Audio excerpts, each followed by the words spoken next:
20 states right now allow personal exemption. Because of the outbreaks of disease, 11 of those 20 are now looking at tightening or eliminating this exemption because of outbreaks in their state. Just last month, Vermont got rid of its personal exemption rate. Dr. Murray, I'm sorry to interject. I know you guys have a lot of knowledge to assist the committee with, which we really value. If you can sum up the minutes today, anything additional in the testimony, that'd be really helpful. We urge you not to support this bill. We urge you not to add another excuse for people not to get immunizations, because we want to keep the children of Massachusetts protected. And I did email all the members of the committee this information yesterday, and we will forward more information later today. Thank you. Before you go, let me just check for questions. See none. Thank you again. Bill Development and Representative Devers.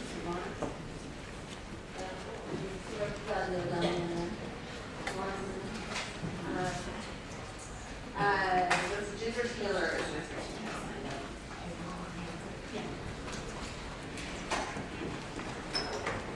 I'm Allison Chapman.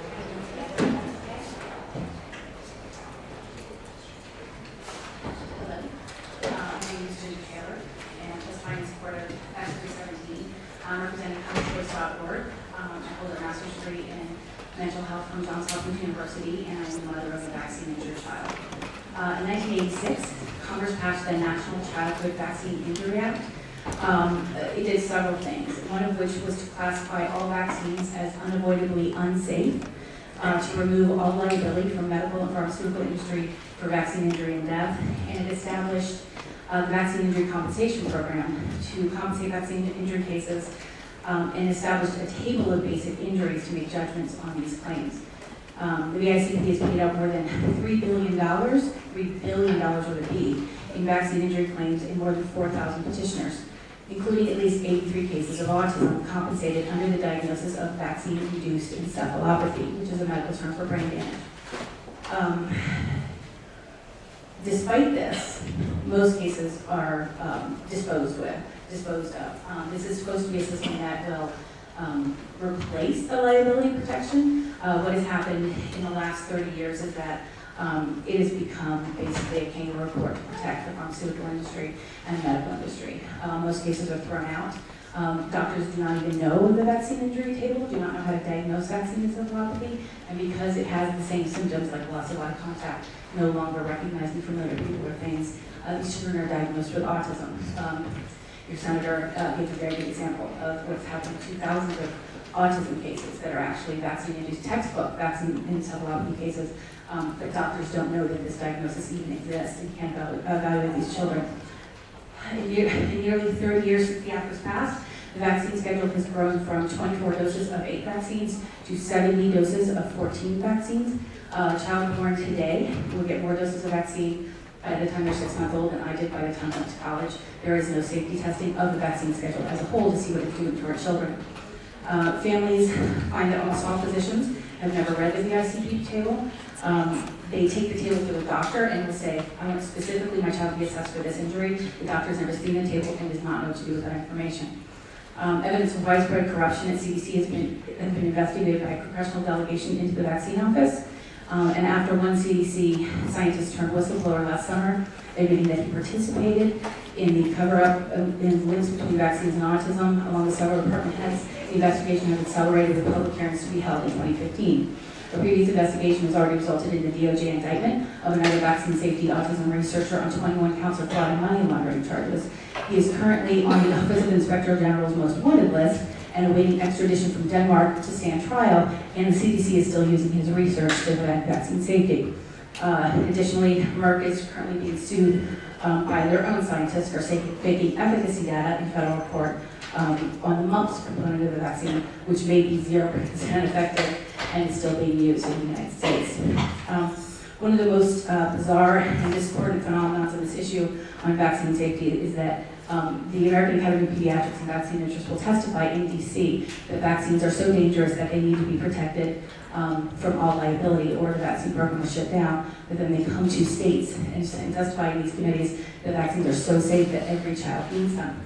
What we have in this country is an epidemic right now, as you've heard this morning, of neurological and autoimmune disease.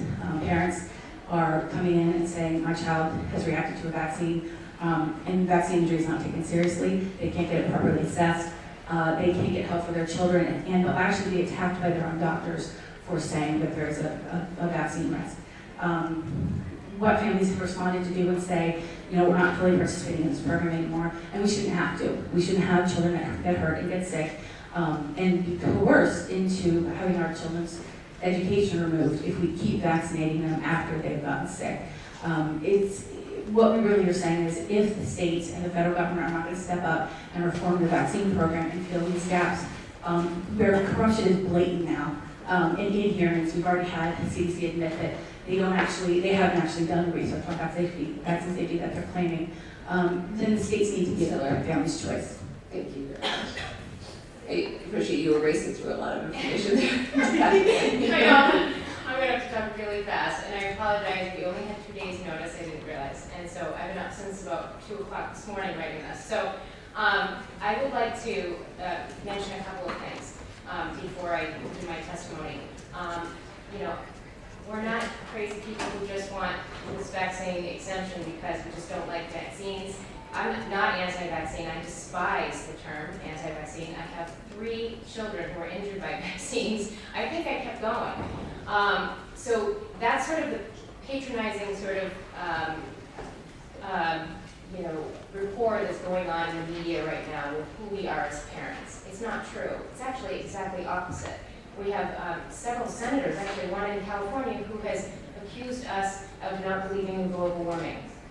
We are parents who witness severe vaccine injury. And when I say severe vaccine injury, I mean body stiffening, seizures, convulsions, stopping breathing, serious stuff.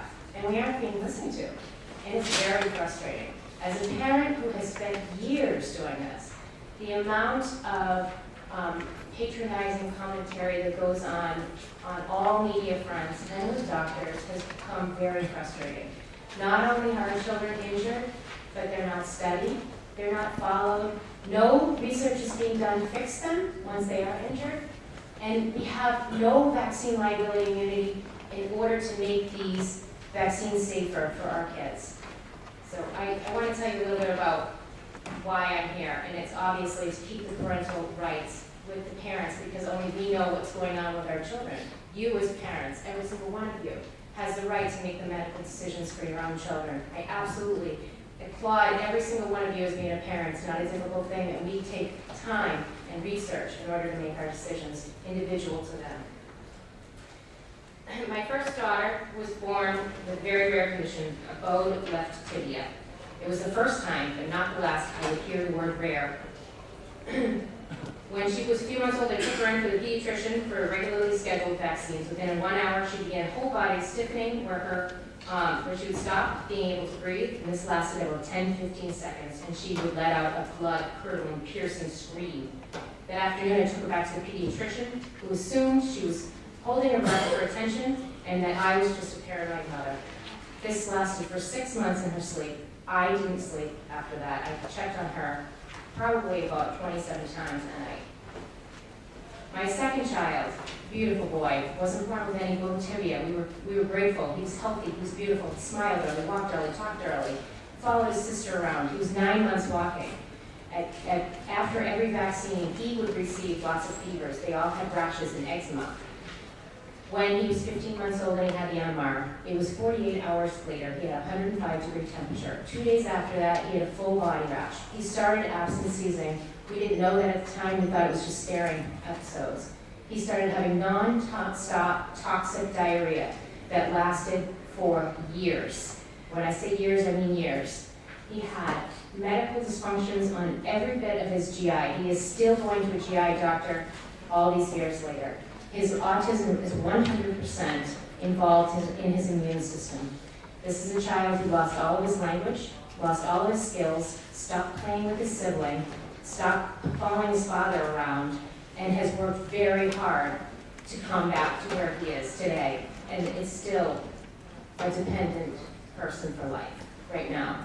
We hope to someday be able to recover him. Just really quickly, my third child, I still went, refused the Hep B, I got the vitamin K shot, and she stopped breathing. I stopped. Thank you, Mr. Chairman. And we really respect the work that you've put into your testimony and urge you to submit it written to the, It's already here. we got it, okay. I have a few other things for you too, as well. Please, yeah. I didn't have time to copy it for everybody, I apologize. Usually, We'll distribute it to the committee members and please let them review the written materials that you sent. So, thank you very much. And I'm very sorry for the experience that you've gone through. You know, I don't pretend that this committee has any sort of prefabricated wisdom on this issue, but as a parent, I really thank you for the activism that you're doing. thank you for the opportunity, really, thank you. Other questions from the parents? Seeing none, thank you, please. Senator Lashiri, and am I actually, I'm guessing you guys are together.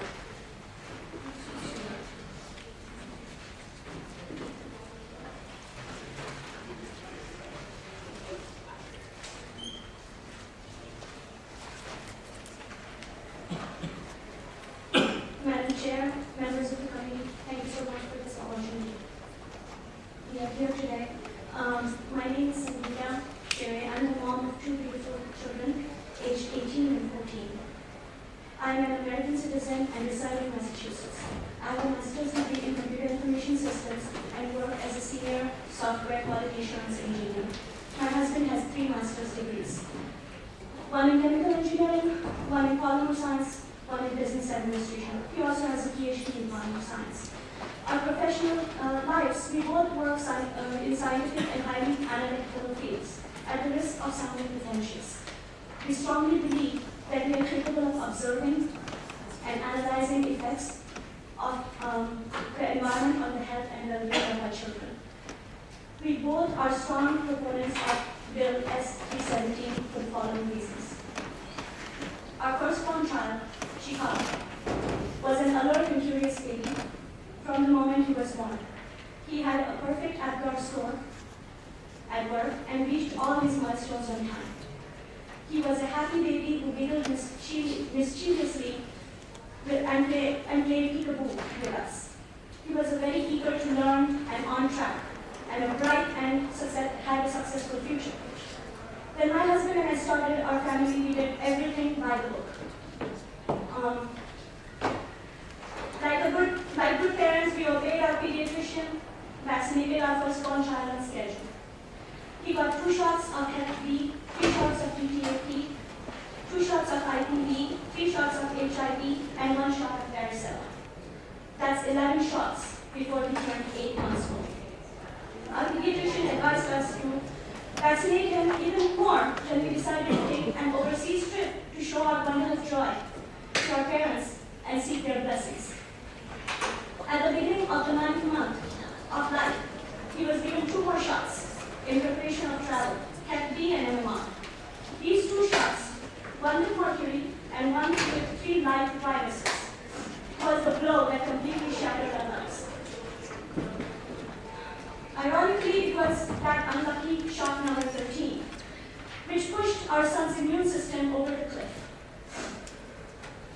He had difficulty sustaining eye contact. Our son's language and development slowed down. He started to stare blankly at us rather than looking at us. His eyes, which were once alert and lively, started focusing on repetitively spinning and turning objects. Our vivacious baby, as we knew him, was gone. The vaccine-injured infant that was left behind was later diagnosed with severe language delay and eventually with autism. Today, at the age of 18, an adult, despite all our efforts, my son still struggles every day of his life. He can't communicate effectively, nor can he learn or socialize like his neurotypical peers. His autism has taken a heavy toll on the emotional and financial health of our family. For the past 17 years, our family has undergone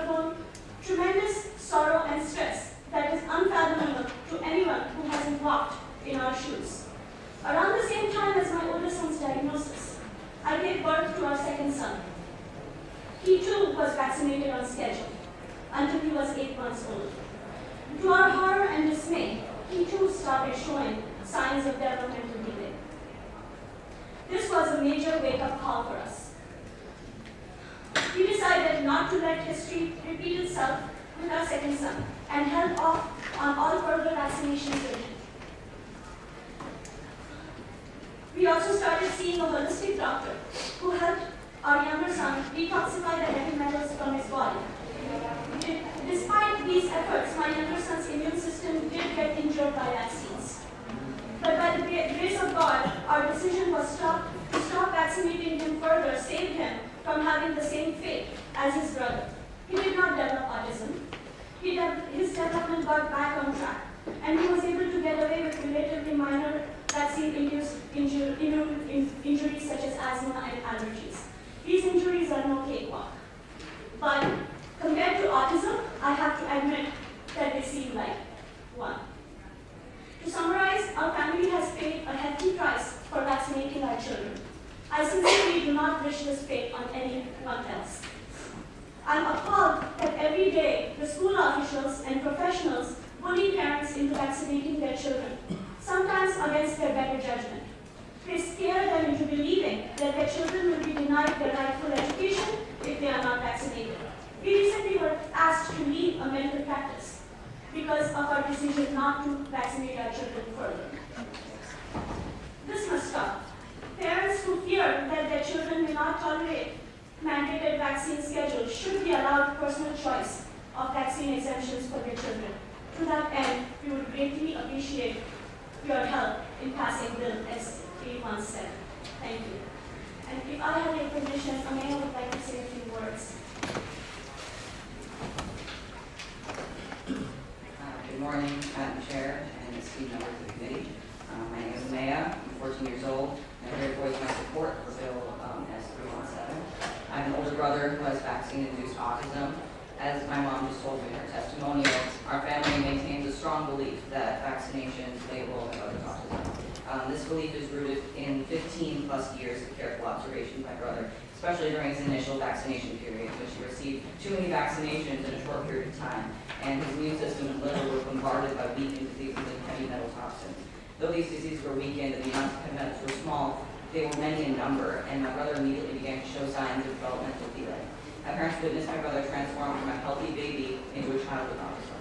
In one short period, vaccinations destroyed my brother's life, and they destroyed the happiness in my family. This year, my brother turned 18. Other kids his age already have their driver's licenses, and they're applying to college. My brother asks us every day when he can do the same, but we have to avoid his questions because he's not cognitively capable of driving, and he's still struggling with daily functioning, never mind a college education. My brother asks us when he can move out into his own house, but my parents just apply for his guardianship because he doesn't have the skills to live alone. And though we hope otherwise, we know in our hearts that he will never have the skills to be independent. The debilitating damage that vaccinations have caused denies my brother the simple satisfaction of becoming an independent adult. I too was on the same vaccination schedule, and my parents began to see the damage process happen all over again. Luckily, my parents stopped vaccinating when I was diagnosed by a neurologist with encephalopathy at 8 months old and was deemed at risk for autism. I suffered from language and motor delays and severe sensory integration issues. I had so many gastrointestinal issues that all I could eat for years on end was rice, lentils, and a few vegetables. Thankfully, detoxification and intense speech and occupational therapy was able to pull me away from the path of autism, and I escaped from the edge of the void virtually unscathed with only vaccine-induced asthma and allergies. But even these allergies limit my day-to-day life. I can't hang out with any of my friends during the summer because they all have pets that I'm allergic to. I can't enjoy all the wonderful foods that my friends enjoy because of my allergies. And these foods are they include peanuts, tree nuts, soy, dairy, corn, shellfish, apples, pears, peaches, plums, strawberries, cherries, pineapples. The list goes on and on and on. One of my goals this summer is to get my first job. But because of my vaccine injury, I can't apply to any grocery store or restaurant job because I'll have an allergic reaction if someone spills something I'm allergic to. However, my life today, although limited, is not as horrible as what my brother has to go through. If my parents had not made this decision to stop vaccinating me, I would not be able to sit here today and articulate my experience and the experience of my brother. Bill S317 would add the words "or personal" after the words "religious" in line 18 of section 15 of chapter 76 in the general laws of Massachusetts, thereby allowing for personal exemptions to vaccination. Families like mine, who have gone through this experience before, have seen the horrors that vaccinations cause, and I'm sure none of us would ever wish such a tragedy on other families. Every parent's first priority is the safety of their children. The right to personal choice would give families that do believe in vaccine injury the assurance that their child is safe. No parent wants their child to be in any kind of danger. Please help us move Bill S317 forward so that parents can feel safe and families that choose not to subject themselves and their children through the devastating process of vaccine injury do not have to. Thank you. Any questions? Seeing none, I thank you again. Elizabeth Sheehan.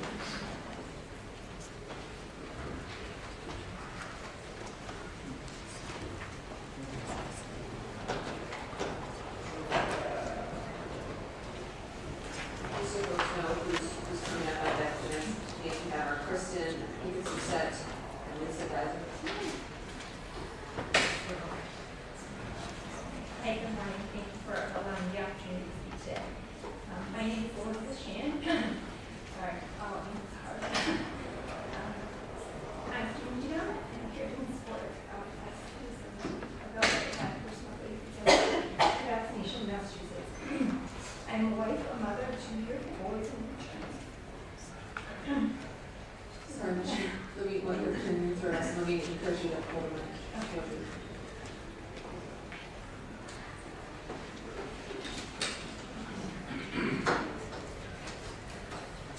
After law school, I participated in a for juvenile court in Norfolk, Suffolk, and Nassau counties. After the birth of my first child, I became a member of the Children and Family Law Panel, which is my own practice, representing children with parents in cases of abuse and neglect, care and protection. I'm strongly committed to the welfare of the children who come along and to supporting parental rights. My son Declan was born in October 2007.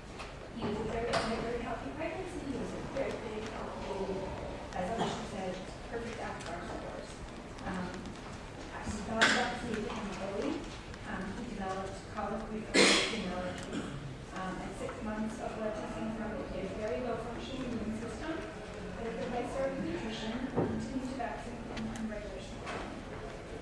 Over time, he developed food and environmental allergies. Was diagnosed with autism and seizure disorder. He lost his ability to make eye contact independently to point, and he lost significant muscle tone.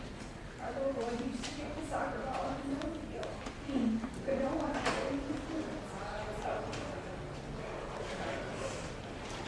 Since he was 4 years old, he has endured countless medical interventions. He has been receiving IVIG, which is IV immunoglobulin, to boost his immune system every 4 weeks. It's a painful, invasive, and costly treatment. I was unable to continue working due to the requirements of this education as a teacher. Declan received his autism diagnosis when he was 4 months pregnant with our younger son, Brandon. Instead of joy, I was devastated when I learned that I was having another boy, as I knew that it increased the risk of developing autism. Because of Declan's severe medical issues and an abundance of caution, we did not fully vaccinate our younger son. We were, however, severely bullied by our physician. She gave us horror stories of children with a job, things that she sees in VR, which, after further research, I discovered are incredibly rare. There are well-established connections between seizure disorders and vaccines. Certain vaccines are counterindicated when someone in the household has an immune dysfunction, so vaccinating my younger child could put my older child at risk.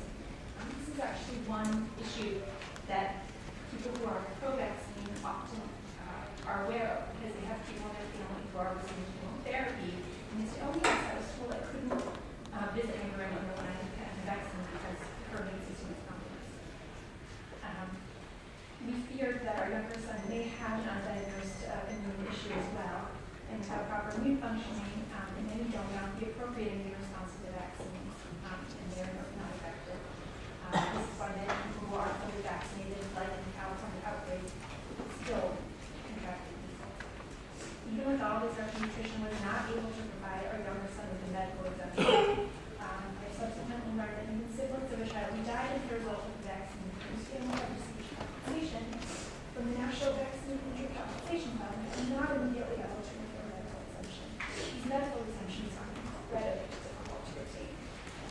errors in the provision. It makes it very difficult for pediatricians to give a medical exemption because they are allowed to be reviewed by a school's doctor. As a lawyer, I'm embarrassed to say that prior to vaccinating my first child, I was not aware that doctors and vaccine manufacturers were exempt from liability for the products. It's very concerning to me as liability is a driving force of product safety. Vaccines are medication. While medicines can confer benefit, we all know that they also come with risk.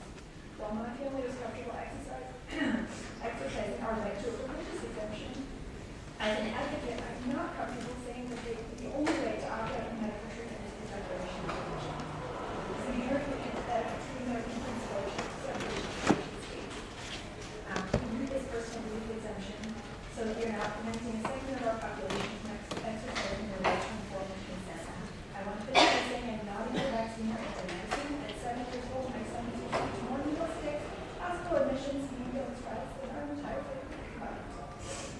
I'm a pro-individual child and the rights of parents to make informed decisions in medical care for children. Thank you. Please support us. Before you go, Ms. Shepherd.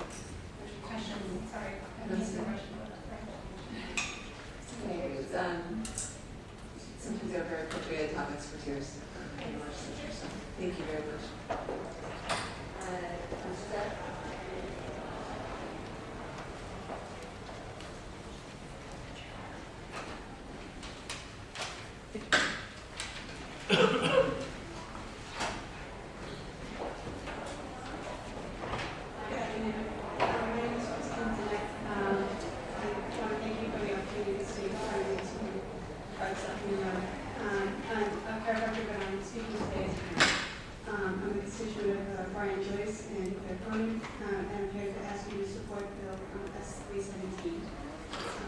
For me, this isn't really about vaccinations. This is more about autonomy of our bodies and the rights of our bodies. From that month's authority, the person within me, I gave my dues to become what I always wanted to be, a mother. As a parent, my child is my responsibility and no one else's. There is no one on this planet who puts more thought, prayer, consideration, and research into the health decisions I make for him. My God-given role as a parent is to protect him at all costs and do what I believe is right for him. No one else is more qualified. Being a parent is about making choices. Natural birth versus medicated birth, breastfeeding versus formula feeding, blood diaper versus disposable. I interviewed 5 midwives before finding the ones I would birth with, and I interviewed 4 pediatricians before finding the right one for us, and so far I've read 3 books on the subject of sleep. I only wish my son did as well. I make many decisions on behalf of my child every day, and that's how it should be. I should also have the right to make a choice on when and if to vaccinate. Right now, states all over the country are taking away people's individual rights to decide their health care decisions. Everyone is watching their freedom erode away under fear. Massachusetts has always been the state that stood up for people's rights. What if they made a stand on this one as well? A vote for this bill would be a vote to protect the constituents' freedom, one of the most basic rights, the right to decide what is best for their bodies. Statistically speaking, less than 1% of the population will take advantage of this bill, but you are still giving this freedom of choice to every single one of your constituents. And to the people that will take advantage of this bill, it will mean the world to them. This issue is about freedom. We should have the right to determine what is best for our health and for the health of our children. I hope that we stand up for our freedom and vote for the bill as recently. Good afternoon. My name is Dr. Lisa Geiger, and I'm also a chiropractor. Today I am speaking as a parent. My son has autism. My son has never been vaccinated. I'm another story here. However, my son also lacks the ability to clear heavy metals from his body in any quick fashion. And with that comes heavy metal poisoning, which mimics autism enormously. Had he received the full vaccine schedule, the impact on his brain would have been astounding. I have many patients who come to my office, and I have treated many vaccine-injured children. Do vaccines cause autism? I don't know. Do vaccines cause injury? In certain people, they absolutely do. And my child would have been one of those had I chosen not to vaccinate. Now, I was living in Sweden and practicing there for 8 years when I had my child. Now, Sweden, it's a healthcare system we all aspire to. We've heard it in the news, right? And there, they did not bat an eye when I chose not to vaccinate my child, because they not only pursue medical standards that are high, but they pursue the preservation of the rights of the individual and the rights of the parents to look out for the best interest of their children. We can't chase after the gold standard of the Swedish medical system if we don't also chase after the way they protect the rights of the individuals, particularly that of children. Before I was a chiropractor, I was a mathematician. I am by no sense an intellectual slouch. And what I see coming through my office again and again in children who have reacted after they've received their vaccines is heartbreaking. But in the end, is this a medical issue? I see it much more as a question of rights and informed consent. I defend without compromise the individual's human right to exercise informed consent to medical risk-taking as an overarching ethical principle in the practice of modern medicine, for which voluntary use of vaccines should not be an exception. This is a choice. This is a medical procedure that carries a risk. In the end, that's what it comes down to, and we as citizens of the United States need to be able to rely on the government to allow us to make the choices that serves our family best. I'd like to reiterate what was said earlier about not being anti-vaccine. I made a choice for my child. There are risks in both directions on this choice. I never tell anyone who comes into my clinic what to do, but I make sure they're educated on both sides and how to approach them. I am not anti-vaccine. I am pro-parents' rights. I am pro-education. I am pro-choice. And I will talk their ears off until they beg me to stop. I'd like to conclude by saying that I'm grateful for the chance to speak in front of you. I feel I speak for many who have lost their voices. And please support your constituents in the pursuit of healthy, happy lives of their own shaping. Thank you.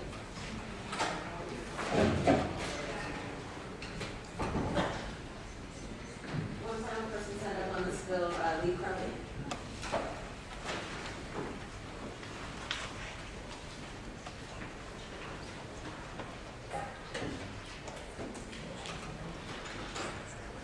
I'll be very quick. I was here to testify for another bill that I found out this one was being talked about today. My middle son actually had a very severe vaccine reaction that lasted 6 months when he was 3 years old. I want to reiterate what people said, that we were denied that by every pediatrician we saw. I brought all the way to Children's Hospital. Denied.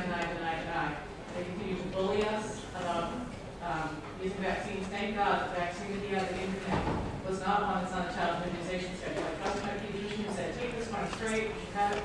And thank God that was not a child immunization schedule, because then I was able to refuse it after the horrible reaction that he had.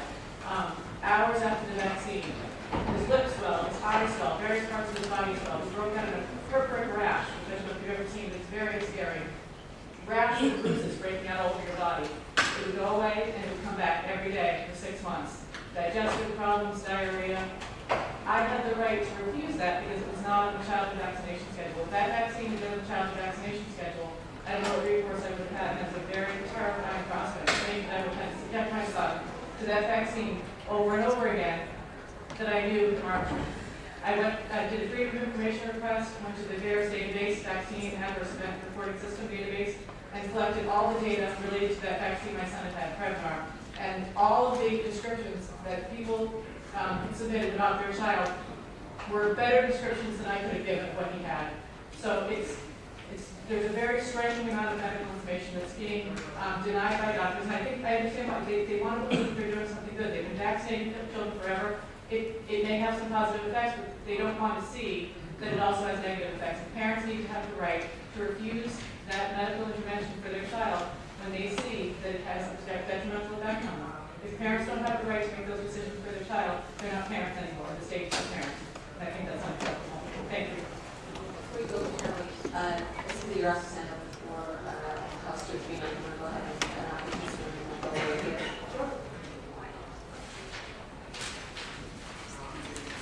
I apologize for our dress today. I went to work today not thinking I was going to be able to make it, and then I did. So I apologize for the jeans. You want underway your testimony? Okay. I submitted a testimony right as well, but that's a graphic you can look at while I'm talking.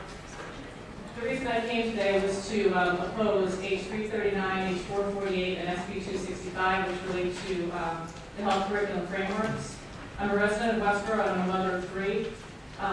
2 of my children have taken the Health Among Us class at Westboro High School in grade 9. That was based on the Mass Health Curriculum Frameworks. the class was required for graduation. While I found the material on smoking and drinking and drug use and nutrition and exercise useful to them, I was not at all happy with the way sexuality was handled. The course was divided into units based on skills, accessing information, making decisions, rather than on topic areas like alcohol, drugs, sexuality. I was told that this format was being encouraged by the Department of Ed. The way the course is set up then, the topic of sexuality is spread out through the entire curriculum, so parents don't have the opportunity to exempt their children from a particular unit that they might find contradicts their values. Very explicit sexual materials being presented in a co-ed environment to kids who might not be ready for it. Some of the students in my daughter's class said the material was putting ideas into their heads that they didn't want to have. If this is the reaction of freshmen in high school, I would imagine younger children who will also be impacted by the frameworks would have similar feelings. Part of the curriculum specifically undermines parental authority and the integrity of the family. Students were told very emphatically that in Massachusetts they have the legal right to get contraception without their parents' knowledge or consent. In addition, a group of students was assigned a research project in which they were asked to figure out how to help an imaginary friend, Sally, get contraceptives without the parents finding out. The group presented their findings to the class. This exercise gives 14-year-olds the idea that they're confident to make a serious, life-changing decision, becoming sexually active, and that it's all right to do so behind their parents' backs. In addition, they're being encouraged to take hormonal contraceptives, which alter body chemistry, making girls more susceptible to STDs, and can have serious side effects like the risk of blood clots and stroke and increased risk of breast cancer, again without their parents' knowledge. I fail to see how this contributes to their health and wellness. In fact, I firmly believe it does the exact opposite. In another classroom exercise, when students were asked what was the healthiest and most effective way to avoid pregnancy and STDs, my daughter chose abstinence. She was discouraged from choosing this answer, and she was encouraged to come up with an answer that involved contraceptives. It seems the frameworks are designed to sexualize our children rather than to present them with information guidance that will truly enhance their health and wellness. I feel the frameworks undermine my right as a parent and also undermine the values my husband and I are trying to teach our children. The philosophy behind comprehensive sex ed has failed our children and has failed society. 1 in 4 high school girls now has an STD. 50 years of social science data show the damage done by sexuality without morality. That's the chart I gave you there. You can see the percent out of wedlock births from 1929 to 2010. It goes like this. When you get to 1960, when the pill was introduced, and also the idea that it's okay to do whatever, whenever, with whomever, as long as there are chemicals and latex involved, out of wedlock births skyrocket. This sexuality without morality is what the frameworks promote, and so I am here to oppose that today. Thank you. Any questions from you? Thank you. We are going to now move on to Senate Bill 318. Wait, is there a room for one more? Is that 339? We have done 239 yet. We have not done the 339. Oh, okay. Sorry, we took, was probably out of order on 339 since she was up here on another bill. We have a panel signed up for 318, Sarah Picard, Videographer, Hugh Workup, Tony. Allison, I'm not sure if you're also part of this. Oh, so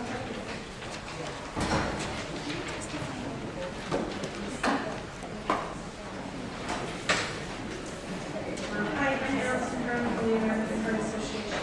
I'm here to support Senate Bill 318. Most of you probably know that quality daily physical education is an important part of students' comprehensive, well-rounded education program. Their means of positively impacting their lifelong health and well-being. The optimal physical education program will foster a lifelong commitment to physical activity as part of a healthy lifestyle. Regular physical activity is associated with healthier, longer life and with a lower risk of heart disease, high blood pressure, diabetes, obesity, and some cancers. Current recommendations for kids are that they get about 60 minutes a day. Since they spend more than half their time in school, we think requiring 30 minutes a day as part of school seems very reasonable.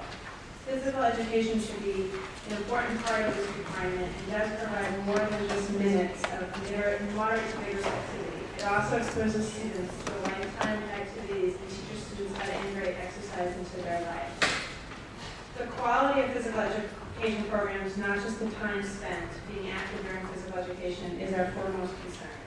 Our organizations do not want to increase time spent in weaker programs, just like we would not want to do that in other areas of the school curriculum. Physical education policy should prioritize quality while trying to increase the amount of time children spend in class. We've had a number of iterations of this bill over probably the last 10 years that we've been working on it. And we went back to requiring specific minutes after the auditor's report was released in September 2014 and talked about how we address obesity issues here in the Commonwealth, and we failed on physical education and physical activity. And the recommendation was to go and require specific minutes. So again, we require 150 minutes of physical education each week for children in elementary and 225 minutes per week for middle and high school, and in hopes that at least half of the time spent in that class would be with moderate to vigorous physical activity. By addressing the quality, quantity, and intensity of physical activity, we believe it will maximize children's potential for a lifetime of physical activity, health, and wellness.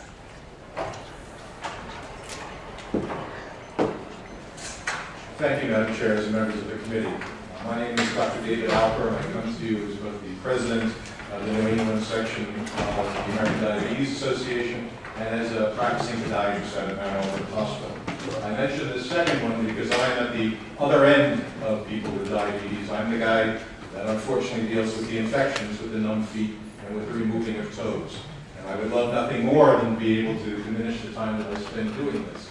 And working with the American Diabetes Association, we believe the best way to do this is to start with prevention, which is a common sense thing to do. Back in the 1980s, when I was a medical student, diabetes came in two flavors. There was juvenile and adult onset diabetes. These terms are now irrelevant, and we have switched to type 1, type 2, and a new term, pre-diabetes. Why the need for this? Well, aside from the fact that we now see such a prevalence that virtually 10% of the citizens of Massachusetts have diabetes, virtually 35% fall underneath the definition of pre-diabetes, which is indicated by an increase in blood sugar that hasn't quite gotten you into the club of diabetes yet, but certainly is leading you in the right direction, and with all the consequences that come with it. Why do we see this uptick? Well, certainly there's a lot of reasons, but one of the statistics that gets right to mind is that, again, in 1980, 7% of the children in this country were deemed obese. It is over 20%. And there's lots of reasons for this that are social, economic, etc. But one of the things that the American Diabetes Association and I personally believe is the decrease in the presence of physical education in schools. Not only because the children are not being able to exercise, but because they're not getting the message that that should be part of a healthy lifestyle. And they're not getting the support from the teachers and the facilities that they're spending half their life with from the ages of 6 to 18. In particular, you want to be able to show that education and exercise need to come together. And yet, in Massachusetts, less than 10% of the schools supply daily PE. Less than 20% have a PE requirement. Now, I checked with my 3 teenagers in our town of Belmont, Massachusetts. In the middle school, recess is 12 minutes. It is 1/2 of their 25-minute lunch period. Now, while they're certainly not playing a full football game, 12 minutes is about no time to get out, take a deep breath, and go back in again. In the high school, they have a requirement each year of 2 credits of physical education, which means 1/3 of their time, 1/4, they're not required to have physical education. What was more alarming to me is that my freshman son met his requirement by being in the marching band. And other students meet the requirement by being members of the drama club. I mean, dancing certainly exercise, I don't know about acting out. So because of this, they are skirting their ways around and once again, sending a message to our children that maybe exercising is just not as important as learning. And that's certainly not a message that we want to get across. What we are looking for, we're looking for the support of you folks with this bill, is to continue the support that you folks have given us in trying to improve the lives of our children while they're in school. Because of the wisdom of the legislature, you have helped us make eating much healthier in the schools. We've removed sodas. Salad bars have returned to existence. This has all been a tremendously positive step, once again, in getting the message across of good healthy eating and good lifestyle. We're looking for the same thing here. So we ask you to please help us return the importance of physical education to our children's daily lives so that I'm a whole lot less busy in my practice. Thank you very much. Madam Chairwoman, members of the committee, thank you for the opportunity to testify. I'm Chamber Director of Public Policy. The Alliance of Massachusetts YMCA's recommendations over the past 3 years to reduce childhood obesity in the hospital. Because of this, the Alliance of Massachusetts YMCA strongly supports this bill. Childhood obesity and diabetes are growing to epidemic proportions, something the YMCA see every single day in our programs. According to the Center for Disease Control and Prevention, 12.5 million children in the United States are obese.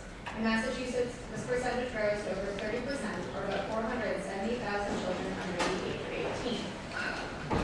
One link to the increasing number of children suffering from obesity and diabetes is the lack of physical activity and its increase in sedentary lifestyles. The decline in regular physical activity is one of the leading drivers of obesity. Massachusetts schools have begun to reduce physical education for a variety of reasons. Budgetary concerns, competing academic demands, have resulted in children not getting the daily recommended physical activity time through physical education. Massachusetts law requires PE to be taught in public schools. Around 1996, the Board of Education repealed regulations that had mandated annual hours of instruction. Physical education was one of the first programs to suffer when budget cuts. When budgets are cut over time, many Massachusetts schools have reduced or eliminated physical education programs. 3 years ago, the YMCA made a commitment to First Lady Obama and her Let's Move campaign. This commitment includes that we offer at least 30 minutes of moderate to vigorous physical activity for a half-day program and 60 minutes for every full-day program. As the largest provider of early education and after-school care in the Commonwealth, we are striving to meet the recommended 60 minutes of moderate to vigorous physical activity a day. However, only serve a portion of the children that are schools in the Commonwealth serve. In most cases, we only serve them for 2 to 3 hours. We're required by curriculum to provide them with homework, snack or dinner, language or reading development, numeracy development, arts and academic enrichment, and then the 30 to 60 minutes of moderate to vigorous physical activity. That is why we are looking towards the schools to provide physical education. Schools are an attractive setting in which to promote positive, healthy behaviors because students spend large amounts of time in their school environment.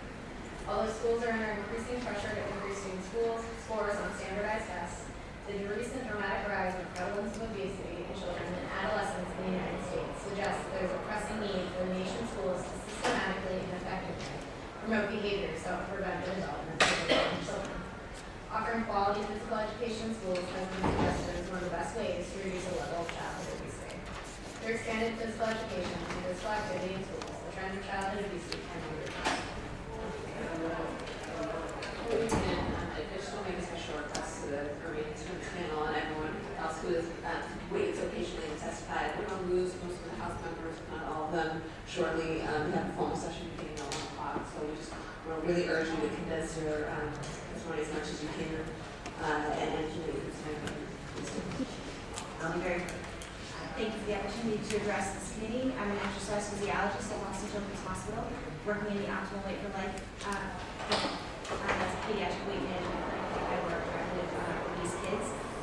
Through my work with these kids, I've seen 2 things. One, exercise is critical for the health of children and adolescents, and that's regardless of weight status. Kids don't have to lose weight in order to benefit from the health benefits of exercise. Obesity is the crisis that it is because of the devastating health implications. And early markers of these heart disease, diabetes, liver disease, and other things are showing up earlier and earlier in these kids. Exercise has repeatedly been shown to reduce and prevent these regardless of weight status. The recommended dose of exercise to get these health benefits is 1 hour every day, with evidence falling on the need for daily activity, and that being quality, meaning that it has to be sufficient intensity to bring about physiologic effect. Many of these kids I see in clinic get little or no activity outside of school and may only have physical education 1 time per week. And then there's the dreaded indoor recess problem that we have, this winter that we had. A lot of these kids go weeks on end without any activity. The school is the only place that can see to it that all kids get this beneficial medicine that is exercise. Of additional benefit to schools, exercise during the school day increases students' ability to focus, enhances learning, reduces behavior problems, making the time investment of daily physical activity in exchange for the efficiencies that come with instructional time. I would also add that based on my experience working with specifically obese youth, it is important that this physical education be quality in the sense that it focuses on exercise for health and fitness and remove the impact of competition and needing to win.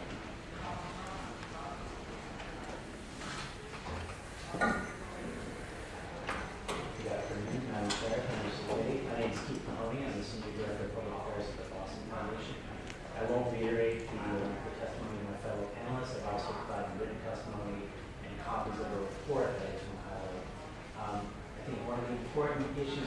that the physical education and physical activity in school should not be separated from academic achievement. In fact, they reinforce each other.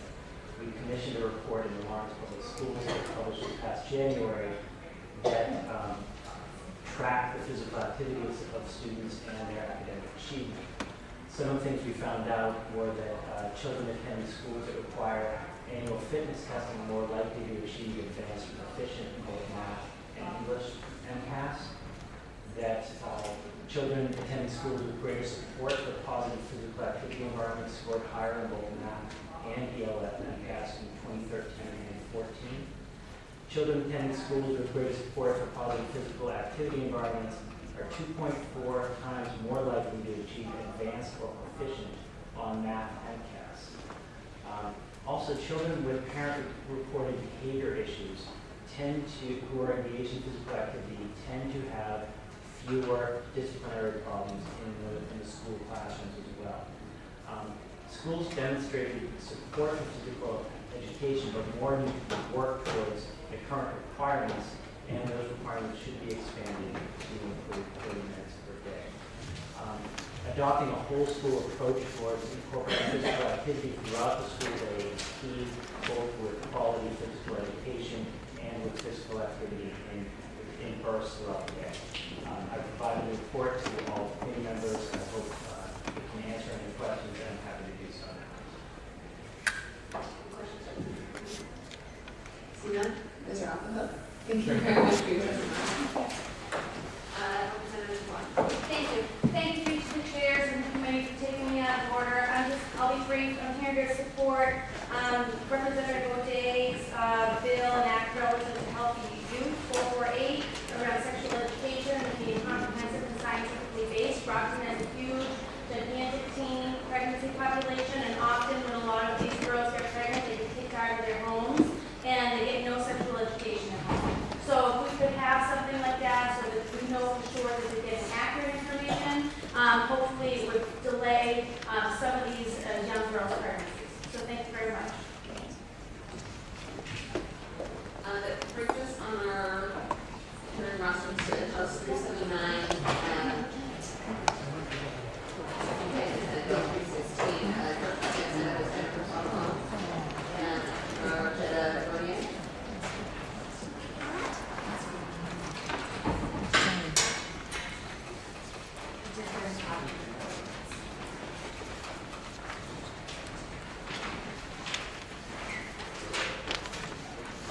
My name is Jen Bernier. I'm the Executive Director of Mass Kids, a child sexual abuse prevention initiative called the Enough Abuse Campaign. It's been going on for the past 12 years here in the Commonwealth, supported in part by the CDC. We'd like to share with you some quick remarks this morning about Senate Bill 316 and also House Bill 379. Senator Lovely spoke earlier about it. The Government Accountability Office in Washington indicates that about 18 states currently mandate what's called awareness and prevention training on child sexual abuse. But they also report that most of the training is about mandated reporting. In other words, how to deal with cases after the fact. Other states have passed laws, but they have serious limitations in that they primarily focus only on public schools and only on educating children primarily. You know that when there's an airline crisis, and the oxygen mask comes down, the instruction is to put it on the face of the adult first, and then the adult can better take care of the child and put the mask on the child. That analogy is very similar to what should be happening around sexual abuse prevention education. Because the U.S. Department of Education, in a report issued a few years ago, indicates that 10% of 4.5 million kids, K through 12, are reporting some inappropriate sexual contact within a school environment, usually by a teacher or a coach in about a third of the cases. And so our particular bill is very unique in the country, and I want you to understand why.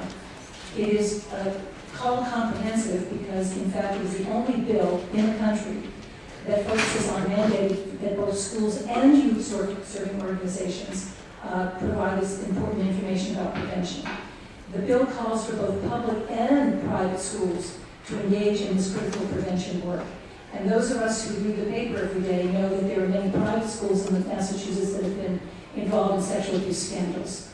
consider Brooks Academy, BB&M, Deerfield Academy, Pleasanton School, Groton School, Landmark School, Phillips Academy, Pike School, I could go on and on. So the private schools have to be a part of this deal. Also, this particular bill focuses on education around preventing perpetration by adults, but also about child-on-child sexual abuse, which the Department of Justice indicates represents probably up to 40% of cases that go to law enforcement. The important part of this bill also would focus not only on how to report suspected cases after the fact, but importantly, on how to respond early on when there are boundary-violating behaviors that are committed by the adults in the school or the children. We think it's critical that there also be child-safe standards that schools be encouraged to adopt rather than simply doing training. The research shows that in order to really influence behavior, training has to be combined with institutional policies and practices that are really going to help us to achieve our goal of prevention of child sexual abuse. When I presented in front of this committee a few weeks ago on another bill relating to educator sexual misconduct, I shared with you this particular report that was issued by Mass Kids on April 1st. It is called Sexual Abuse Safe Child Standards, and it identifies 6 core standards with specific steps to achieve compliance.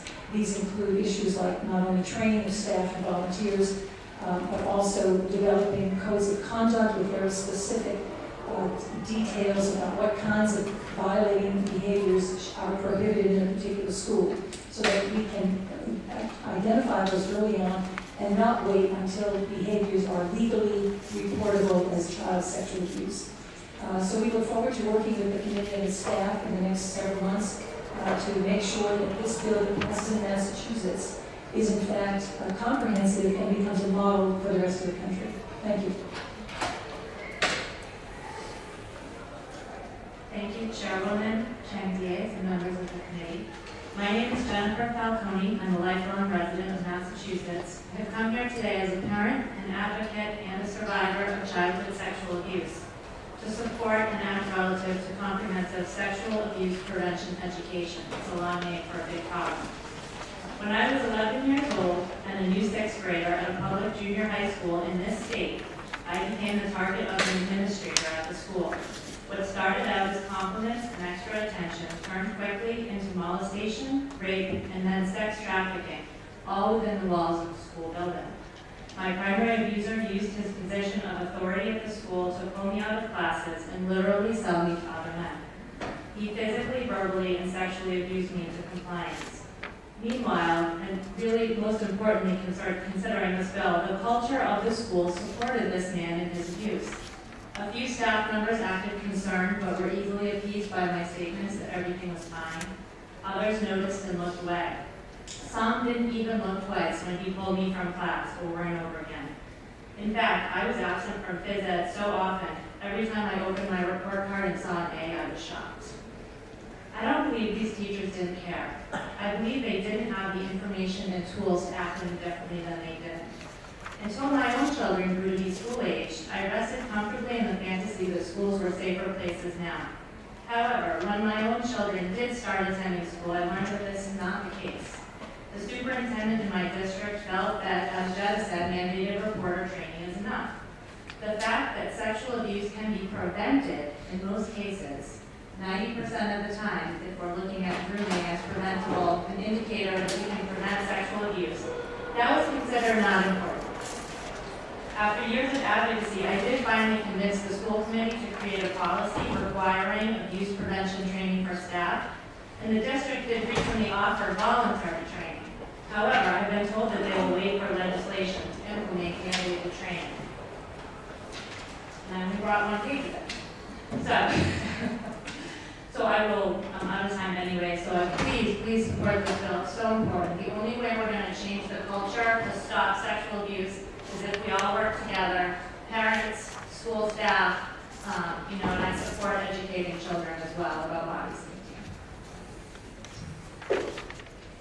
Sounds to be Representative Zoglia. Any questions down there? Thank you again. Representative Zoglia. Thank you. Madam Chair, I'm pleased to see you're still here. I thought I missed it because of my own hearing. I'm sure it's been a long day for you for everyone here. Thank you for having me here today.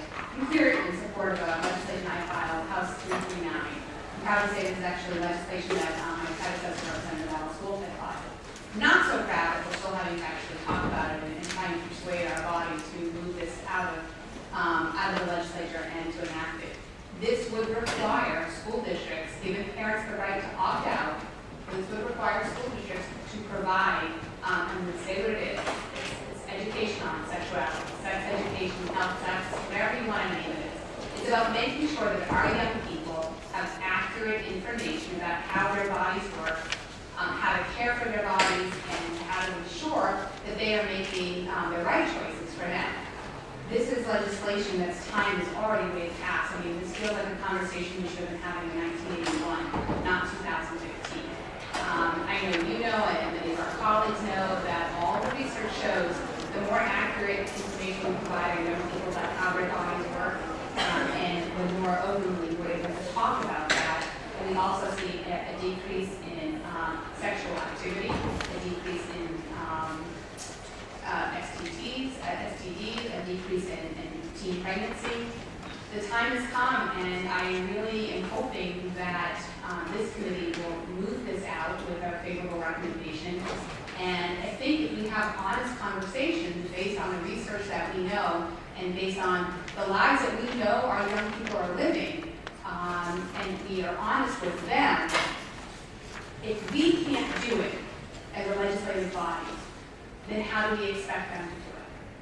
So I'm happy to take any questions, but it saddens me that I'm still here at 2015. There's other things that we should be focusing on. The time has come, and I hope this is the year that I get done.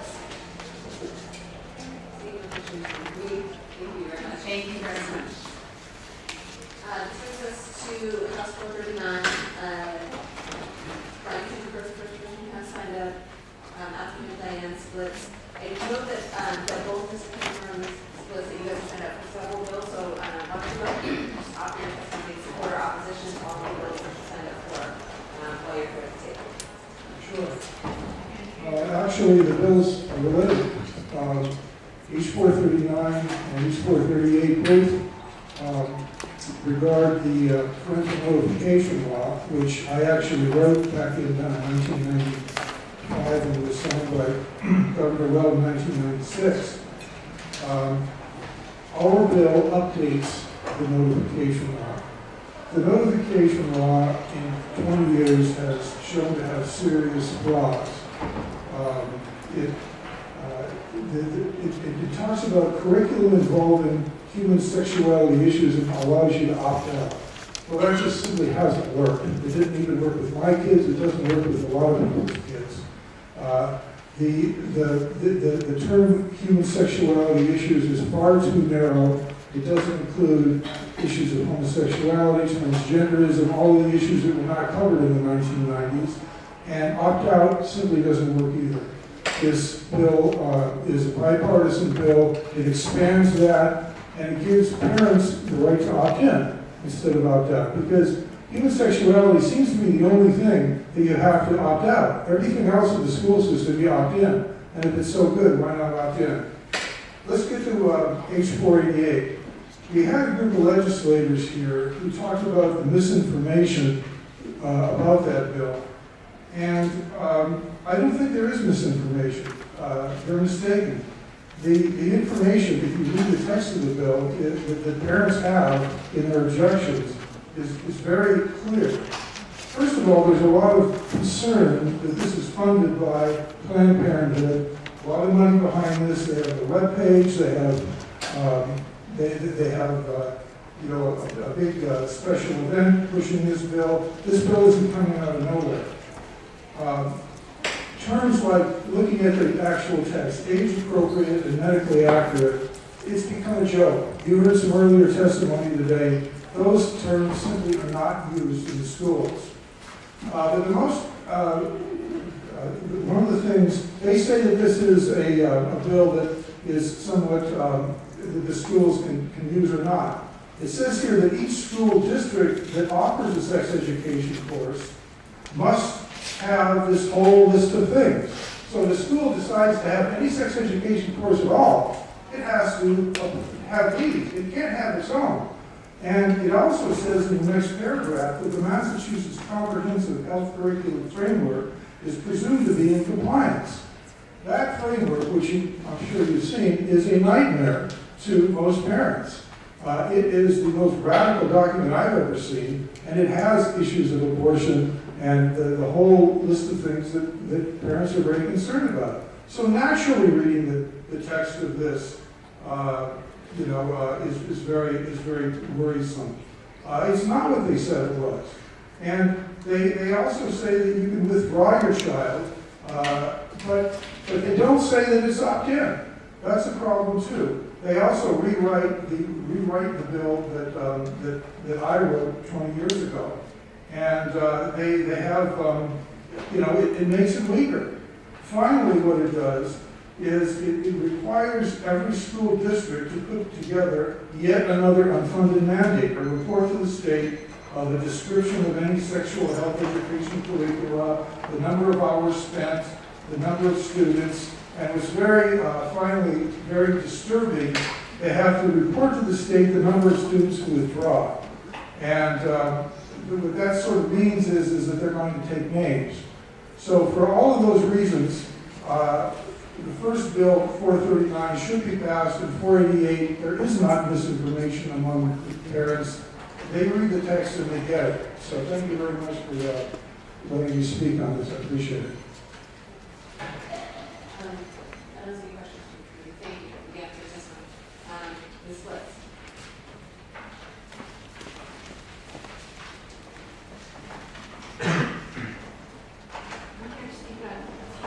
Yeah, give us the whole answer.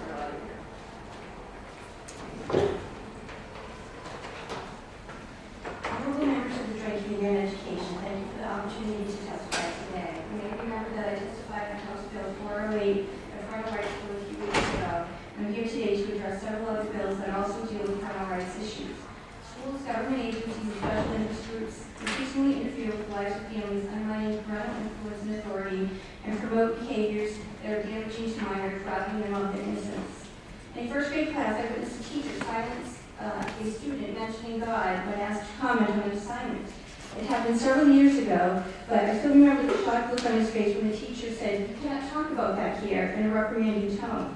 In another school, 3 girls similarly were scolded when they folded their hands and bowed their heads to pray over their lunches. I know a 6th grader whose class was told that the Bible is filled with myths and fairy tales, and a 5th grader asked her classmate to stop yelling, "Jesus Christ!" every time he was angry, and was sent to the principal's office for trying to stifle his free speech. God and Jesus are no longer allowed in school, even though silencing children in this way is a violation of their First Amendment rights. The mere mentioning of these names might influence students was seen as evangelizing. Yet we are to believe that graphic, moral-free, aka age-appropriate and medically accurate sex education classes do not influence children in becoming sexually active. Children are, as early as 5th grade, are being taught about various types of sexual acts and sexual identities. Condoms are handed out in junior high school, and information is provided on how to obtain birth control, STD treatment, pregnancy testing, and abortions behind the backs of parents. Curiosities are further sparked by graphic school surveys disguised as research, and reading lists include such sexually explicit books as 50 Shades of Grey and Girl with the Dragon Tattoo. I've spoken with many parents who do not know that there is currently an opt-out law. They trust that what their children are taught in school is appropriate and accurate, which isn't the case. This is why the Opt-in Act is greatly needed. Since God was expelled from school and sex education promoting behaviors contrary to the values of many parents was introduced, a number of children born to single mothers in the U.S. has grown from less than 5% to more than to almost 50%, and millions of young unmarried girls have aborted their children. According to the Center of Disease Control, 1 in 4 young people has contracted a sexually transmitted disease, and fewer are choosing marriage, which offers all kinds of social and economic benefits to children that single parenting cannot provide. These statistics are caused by moral-free sex education written by biased groups, not reasons why they should be further imposed through mandated programs. These programs aren't working, and they are harmful. Let me finish by saying that educators and special interest groups promoting standardized or mandatory sex education benefit both financially and politically by these agendas. As the Education Committee, it is your duty to protect our most vulnerable citizens. Please do not let these groups continue to use our schools to oppose our values and prey on our children. I have copies of my testimony. I also have a research from the American College of Pediatricians that I'll give to each of you. It speaks to the development of the teenage brain and the importance of parental involvement in guiding their children's behaviors. It talks about the health risks associated with behaviors that are being promoted in the schools and why parental authority should not be undermined by deceitful educators, counselors, and doctors. So I'll read that. Thank you for allowing me to speak. Thank you. We're going to move on to House Bill 439, Sheila Johnson. Yeah.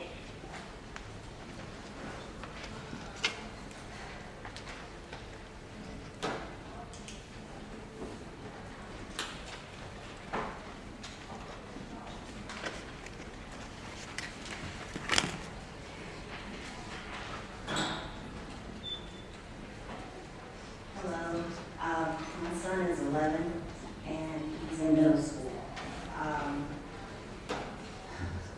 I support this bill because it gives parents the ability to opt in.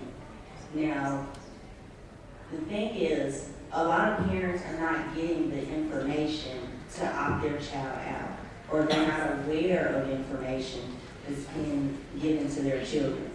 So it's very important that if a parent has any suspicion that their child is having sex or doing drugs, the parent should go to the school and opt in and request that their child be given this information. Now, the school is assuming that all parents are knowledgeable or know about the surveys that are given out and sex education and the detail in the sex education. The parents are not aware of this.